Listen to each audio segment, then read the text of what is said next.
കേരളത്തിന് വീണ്ടും ശക്തമായ തിരിച്ചടി നൽകിയിരിക്കുകയാണ് രാഷ്ട്രപതി ദ്രൗപദി മുർമു. സഹകരണ നിയമ ഭേദഗതി ബിൽ തടഞ്ഞിരിക്കുകയാണ് രാഷ്ട്രപതി സർക്കാരിന് വൻ തിരിച്ചടി. സഹകരണ നിയമ ഭേദഗതി തടഞ്ഞ് രാഷ്ട്രപതി നിലപാട് വ്യക്തമാക്കിയതോടെ മിൽമ യൂണിയനുകൾ പിടിച്ചെടുക്കാനുള്ള സർക്കാർ നീക്കം നടപ്പാവില്ല എന്ന മാധ്യമ റിപ്പോർട്ടുകളും ചർച്ചയായി കഴിഞ്ഞു. നോമിനേറ്റഡ് അംഗങ്ങൾക്ക് കൂടി വോട്ടവകാശം നൽകുന്നതിനായാണ് ഭേദഗതി കൊണ്ടുവന്നത്. നേരത്തെ 3 സർവകലാശാല ഭേദഗതികൾ രാഷ്ട്രപതി തടഞ്ഞിരുന്നു. ബില്ല് തടഞ്ഞതായി രാഷ്ട്രപതി ഭവൻ രാജ്ഭവനെ അറിയിച്ചു. ഏതായാലും മിൽമ ഭരണം പിടിക്കാനുള്ള സർക്കാർ ശ്രമത്തിന് തിരിച്ചടിയുണ്ടായിരിക്കുകയാണ്. മിൽമ ബിൽ രാഷ്ട്രപതി തള്ളിയതോടെ CPM-ന് വീണ്ടും ചോദ്യങ്ങൾ. മിൽമ ബില്ലിൽ വലിയ ക്ഷീണം തന്നെയാണ് സർക്കാരിനുണ്ടായിരിക്കുന്നത്. ക്ഷീരസംഘം സഹകരണ ബില്ലിന് രാഷ്ട്രപതിയുടെ അനുമതിയില്ല. മിൽമ ഭരണം പിടിക്കാനുള്ള ബില്ലാണ് രാഷ്ട്രപതി തള്ളിയത്. ഗവർണർ രാഷ്ട്രപതിക്ക് അയച്ച 7 ബില്ലുകളിൽ 4ാമത്തെ ബില്ലാണിപ്പോൾ രാഷ്ട്രപതി തള്ളിയത്. ഇതോടെ മിൽമയുടെ ഭരണം പിടിക്കാനാകുമെന്ന സർക്കാരിന്റെ പ്രതീക്ഷകൾ അസ്തമിച്ചു.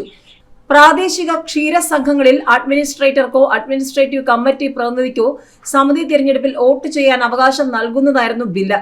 ഈ ബിൽ പ്രകാരം 58 പേർ വോട്ട് ചെയ്തിരുന്നു. ഈ രീതിയിലായിരുന്നു തിരുവനന്തപുരം ഉൾപ്പെടെയുള്ള ജില്ലകളിൽ ക്ഷീരസംഘങ്ങളിൽ CPM ഭരണം നേടിയത്. ബിൽ രാഷ്ട്രപതി തള്ളിയതോടെ ക്ഷീരസംഘങ്ങളിൽ അഡ്മിനിസ്ട്രേറ്റർക്ക് വോട്ട് ചെയ്യാനുള്ള അനുമതിയില്ലാതാകും.